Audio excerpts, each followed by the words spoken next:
Hello dear friends. Hope आप सभी लोग सही सलामत हो। और आप सभी लोग का बोर्ड एग्जाम खत्म हो गया है, 12th का बोर्ड। वो सीबीएसई बोर्ड हो या आईसीएसई बोर्ड या कोई भी स्टेट गवर्नमेंट का बोर्ड हो। अभी हम लोग छुट्टी में हैं और हम लोग ये सोच रहे हैं कि जो कभी रिजल्ट आएगा। और उसके साथ साथ हम लोग ये भी सोच रहे हैं कि जो हम लोग का रिजल्ट आने के बाद कौन सा कोर्स हम लोग लेकर पढ़ेंगे, तो 2026 का हिसाब से और 2030 का हिसाब से सही रहेगा। तो मेरा आज का टॉपिक रहेगा कि हम लोग का 2026 का हिसाब से ऐसा कौन सा कोर्स है जो कि हम लोग परस्यू कर कर क्या कर सकते हैं ना, एक 2030 के अंदर एक अच्छा करियर अपॉर्चुनिटी पा सकते हैं इसके बारे में। और एक चीज़ आप सोच लो कि जो हम लोग को ये नहीं सोचना है कि जो मतलब दूसरा कोई मेरा भैया या कोई मेरा भाई कौन सा कोर्स लेकर पढ़कर, या दादा दीदी या काकू या काकी कोई भी लेकर कोर्स लेकर पढ़ा है और वो पढ़कर वो सक्सेसफुल हो गए, यानी कि वो कोर्स ही मुझे पढ़ना है। एक गलत फहमी से आप निकल जाओ। उस टाइम का हिसाब से उस जॉब और उस कोर्स का मतलब बहुत ही डिमांडिंग था, इसके वजह से उन लोग का आज बहुत ही अच्छा जॉब है। और जॉब का मार्केट अभी 2026 में थोड़ा सा चेंज हुआ है। तो हम लोग का 2026 के हिसाब से कौन सा कोर्स हम लोग परस्यू कर सकते हैं। फर्स्ट जो टॉप मोस्ट है वो है कि एआई एंड मशीन लर्निंग, यानी कि artificial intelligence and the machine learning. यानी कि अभी हम लोग का पूरा दुनिया एआई बेस्ड हो गया है। कोई भी मतलब हेल्थ केयर हो गया या कोई भी इंडस्ट्री हो गया या कोई भी मतलब कोई भी कुछ भी करो, हम लोग एआई डिपेंडेंट हो, या कोई हम लोग रिसर्च करते हैं तो हम लोग एआई के ऊपर ही डिपेंडेंट होते हैं। और ऐसा नहीं है कि सिर्फ चैट जीपीटी या जेमिनाई ही सिर्फ एआई है। अभी बहुत सारा स्टार्टअप एआई, उन लोग खुद का एआई के ऊपर काम कर रहे हैं, खुद का एआई एक बनाने की कोशिश कर रहे हैं। और उस हिसाब से 2030 के हिसाब से एआई का जो जॉब है वो बहुत ही बूम होने वाला है। तो हम लोग अगर एआई एंड मशीन लर्निंग के ऊपर कोर्स कर सकते हैं 2026 में, और हम लोग का जब का कोर्स खत्म होगा 2030 में, हम लोग बहुत सारा ऐसा न्यू स्टार्टअप रहेगा या बहुत सारा एग्जिस्टिंग स्टार्ट मतलब कंपनी है, एआई कंपनी, जिसमें हम लोग क्या कर सकते हैं ना, हम लोग बहुत सारा जॉब हम लोग पा सकते हैं। मतलब जॉब का डिमांड बहुत ही बूम रहेगा। तो ये हो गया आपका पहला। सेकंड हो गया क्या है ना, ये भी क्या होता है ना, आपको अगर बीटेक इन सॉफ्टवेयर इंजीनियरिंग लेकर पढ़ सकते हो तो उसका ये बहुत सारा डिमांडिंग है। सॉफ्टवेयर का डिमांड कभी भी नहीं घटने वाला है। यानी कि मान लो कि आप कोई भी मतलब फ्लिपकार्ट हो गया या अमेजन हो गया या फेसबुक और कूट या व्हाट्सएप, जो भी आपका मतलब सोशल मीडिया या कोई भी ऐप्स है, वो मतलब सॉफ्टवेयर इंजीनियर ही बनाते हैं।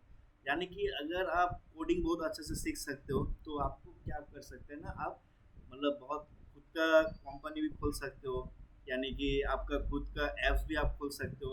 अभी देखो हम लोग का, मेरा फ़ोन में भी जितना ऐप्स है सभी, कितना बना आपके फ़ोन में भी जितना ऐप्स है सभी सॉफ्टवेयर इंजीनियर लोग ने ही बनाया। तो सॉफ्टवेयर और एआई का डिमांड हमेशा से ही रहेगा। इसके साथ साथ और एक तीसरा कोर्स है जो कि अभी मतलब हर एक गवर्नमेंट पुलिस और मतलब पुलिस ऑफिसर का मतलब जो पुलिस स्टेशन रहता है, जो कि उसमें एक मतलब पार्टिकुलर एक सेल रहता है जो कि साइबर सिक्योरिटी सेल। यानी कि अभी देखो हम लोग का पहले क्राइम होता था क्या ना, आप किसे मार दिया वो क्राइम हो गया। लेकिन अभी का क्राइम जो हो रहा है ना, अभी स्कैमिंग करते हैं इंसान लोग। क्या ना, दूसरे कोई लिंक भेज दिया, कोई लिंक भेज कर क्लिक करने बोला तो उधर से आपका पैसा काट लिया। तो ये सब क्या होता है ना, साइबर मतलब क्राइम होता है। और साइबर क्राइम को रोकने के लिए क्या होता है ना, साइबर सिक्योरिटी का एक स्पेशल ब्रांच रहता है। इनका काम रहता है जो सब लोग फ्रॉड करते हैं, जो लोग मतलब स्कैम करते हैं, उन लोग को मतलब उन लोग से हम लोग को प्रोटेक्ट रखना और उन लोग को भी मतलब पकड़ना, ये होता है आपका साइबर सिक्योरिटी का काम।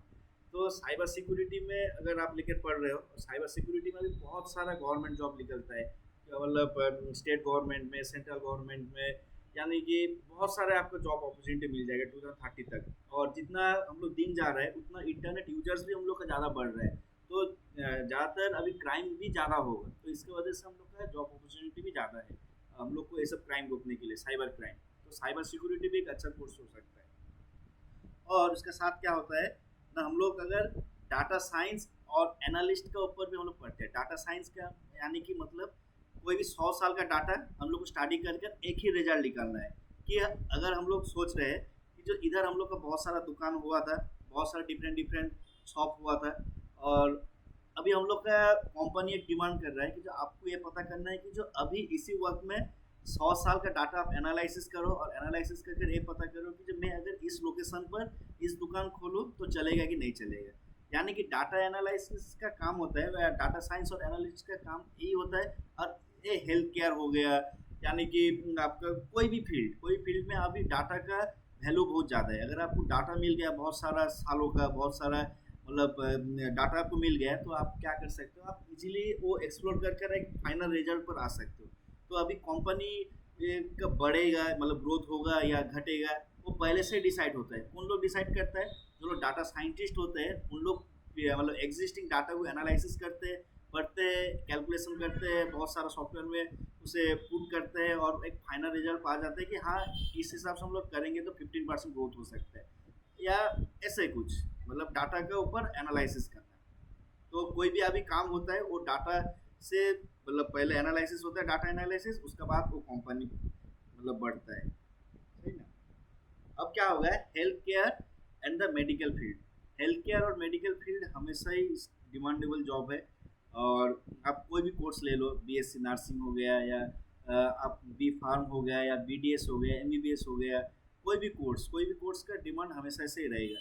अभी सब्जी दुकान से ज़्यादा दवाई दुकान देखते हैं, क्यों? क्योंकि हम लोग अभी जो भी खाना खाते हैं और हम लोग जो भी लाइफस्टाइल जीते हैं, वो हम लोग का बीमारी लेकर आना बहुत, मतलब those thing will give us like disease, right. तो अभी जितना भी हम लोग का उम्र जाएगा, उतना हिसाब से क्या होगा ना, जितना टाइम पीरियड जाएगा, हम लोग का डिजीज बढ़ता ही रहेगा, और हेल्थ केयर का डिमांड रहता है, मतलब हमेशा की तरह ही रहेगा। और एक चीज़ याद रख लो कि हम लोग का इंडिया में जो हेल्थ केयर प्रोफेशन होता है वो थोड़ा कम पैसा देता है, लेकिन हम लोग का जो डेवलपिंग कंट्री है उसमें बहुत सारा लाइसेंसिंग एग्जाम होता है। अगर आप वो लाइसेंसिंग एग्जाम अगर आप क्लियर कर सकते हो, तो आपका इधर आप जो भी सैलरी पाते हो उससे लगभग आप 3-4 डबल आप उधर पा सकते हो।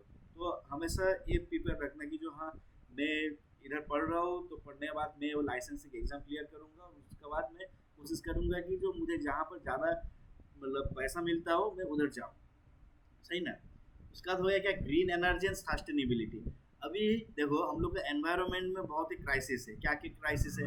एनर्जी का क्राइसिस है, क्योंकि हम लोग का बिजली जो बन रहा है कोई भी एक रिलायबल सोर्स से बन रहा है, और वो रिलायबल सोर्स क्या होता है ना, धीरे धीरे हम लोग जितना यूज कर रहे हैं वो घटते जा रहा है, तो कुछ ना कुछ ऑल्टरनेटिव हम लोग को सोचना पड़ेगा। तो ये हो गया क्या ना, ग्रीन एनर्जी, मतलब ईवी हो गया या ये सब हो गया। ये सब में हम लोग क्या होता है ना, हम लोग को डायरेक्टली क्या होता है ना, हम लोग मतलब ये जो एनवायरनमेंट है, एनवायरनमेंट के बारे में हम लोग कुछ ना कुछ सोचते रहते हैं कि जो एनवायरनमेंट जैसे हम लोग का हार्म ना हो, जितना हम लोग हार्म कर चुके हैं, और इसका बाद और ज़्यादा हार्म ना हो, मतलब यूनिवर्स में, अर्थ में। तो अभी ये जो ग्रीन एनर्जी और सस्टेनेबिलिटी जो कोर्स होता है, अगर आप लेकर पढ़ सकते, इसके अंदर क्या हो सकता है ना, रीन्यूएबल एनर्जी या एनवायरनमेंट साइंटिस्ट आप डिजाइन करोगे कि जो हाँ, इस तरह के अगर हम लोग काम करेंगे तो इसमें हम लोग का एनवायरनमेंट को मतलब कोई लॉस नहीं होगा, तो ये एनवायरनमेंट के लिए अच्छा होता है। तो ये सब कोर्स जो होता है, अभी जितना दिन जाएगा उतना तो हम लोग का एनर्जी घटता रहेगा, मतलब अर्थ में कुछ अच्छा चीज़ बचेगा ही नहीं, सही ना। तो हम लोग ग्रीन एनर्जी एंड सस्टेनेबिलिटी, यानी कि रीन्यूएबल एनर्जी के ऊपर, या आपको एनवायरमेंटल साइंटिस्ट या एनवायरमेंटल इंजीनियरिंग के ऊपर अगर आप पढ़ सकते हो, तो आपको बहुत ही अच्छा मतलब अपॉर्चुनिटी मिल सकता है। और क्या है ना, creativity and digital careers. Creativity का मतलब क्या होता है ना, आप डिजिटल मार्केटिंग सीख रहे हो, जितना आपका हो गया क्या ना, जोमेटो हो गया या स्विगी हो गया या BMW हो गया, मर्सिडीज हो गया, इन लोग का तो सबका सोशल मीडिया पेज है। और सोशल मीडिया मार्केटिंग अभी बहुत ही बड़ा मार्केटिंग है। मतलब अभी पहले क्या होता है ना, टीवी में दिखाते थे, अभी क्या था, अभी फेसबुक में दिखाता है, इंस्टाग्राम में दिखाता है। तो इन लोग का जो एक क्रिएटिविटी, मतलब हम लोग का छोटा एक पोस्ट के अंदर हम लोग को क्रिएटिविटी दिखाना है कि जो मेरा ब्रांड अच्छा है। तो ये सब हो गया क्या ना, डिजिटल मार्केटिंग के ऊपर। और ये भी बहुत ही मतलब एमर्जिंग फील्ड है, अगर आप परस्यू कर सकते हो, अगर आप क्रिएटिविटी हो, आपको इसमें इंटरेस्ट है कि जो हाँ, मुझे डिजिटल मार्केटिंग कर सकता हूँ, तो आप कोई भी मतलब कंपनी में आप जा सकते हो और डिजिटल मार्केटिंग टीम में आप ज्वाइन कर सकते हो। यानी और एक चीज़ हो गया क्या ना, आप वेबसाइट डिजाइनिंग के ऊपर भी आप कोर्स कर सकते हो। वेबसाइट अभी हर कोई दुकान उनका खुद का वेबसाइट खोलना चाहते हैं, छोटा दुकान हो गया या बड़ा दुकान हो गया, क्योंकि उनसे मतलब इसका वजह से उन्हें बहुत रीच मिलता है। व्हाट्सएप में नंबर दे दिया तो उन्हें कॉल आता है। तो अभी मतलब वेबसाइट में अभी पहले सर्च करते हैं ना, जो गूगल में सर्च करते हैं कि जो नियर बाई शॉप, ऐसा करते हैं ना, तो उनका उधर क्या वेबसाइट आ जाता है, उनका कंपनी का हर डिटेल्स आ जाता है और उनका शॉप का डिटेल्स आ जाता है। तो अगर आप एक कोर्स भी अगर कर सकते हो, तो अभी खुद का फ्रीलांसिंग भी कर सकते हो। फ्रीलांसिंग मतलब आप दूसरे के ऊपर आप डिपेंडेंट नहीं हो, लेकिन आप मतलब खुद के लिए आप काम कर रहे हो, तो सही ना। और क्या हो गया, अगर आप बिजनेस एंड फाइनेंस में अगर आपका इंटरेस्ट है, आप क्या कर सकते हो, आप इन्वेस्टमेंट लेकर पढ़ सकते हो, इन्वेस्टमेंट बैंकिंग, ये सब को जो कोर्स होता है ये भी बहुत ही मतलब एमर्जिंग कोर्स होता है।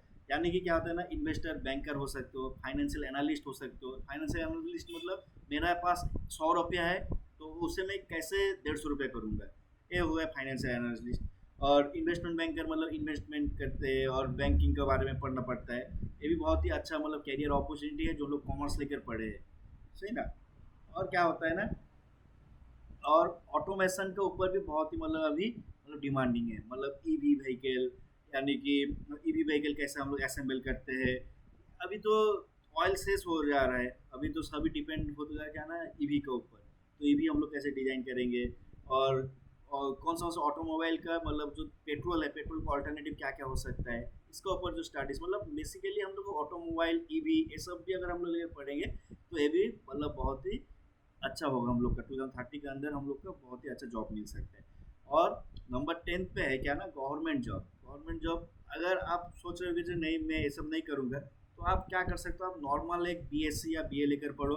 नॉर्मली बीए इन इंग्लिश पढ़ लो, या आप बीएससी इन केमिस्ट्री लेकर पढ़ लो, या बीएससी इन आप जूलॉजी लेकर पढ़ लो, या बीए इन पॉलिटिकल साइंस लेकर पढ़ लो। पढ़ने के बाद आप फुल फोकस्ड हो जाओ कि जो मुझे ग्रेजुएशन के बाद एक गवर्नमेंट जॉब पाना ही है। मतलब आप जब पढ़ाई कर रहे हो तब से आप खुद के ऊपर भरोसा जगाने लग जाओ, और हर दिन आप कोशिश करते रहो, 10-20 MCQ हर दिन आप प्रैक्टिस करते रहो। और ये माइंडसेट बना लो कि मुझे एक गवर्नमेंट एग्जाम निकालना ही है, और उस हिसाब से आप पढ़ते रहो। बीएससी या बीए पढ़ते पढ़ते वो कंप्लीट करते रहो। ये भी बहुत ही अच्छा अपॉर्चुनिटी है, क्योंकि गवर्नमेंट जॉब जो है वो स्ट्रगल है, लेकिन अगर आपको मिल जाता है तो उसके बाद आपको बहुत ही रिलैक्सेशन होता है, मतलब आपको एक सिक्योर जॉब मिलता है। तो थैंक यू फॉर वाचिंग। अगर आपको कोई भी डाउट हो आप मुझे कमेंट में मतलब इन्फॉर्म कर सकते हो, मैं आपके कमेंट को रिप्लाई दूंगा। Thank you for watching, see you.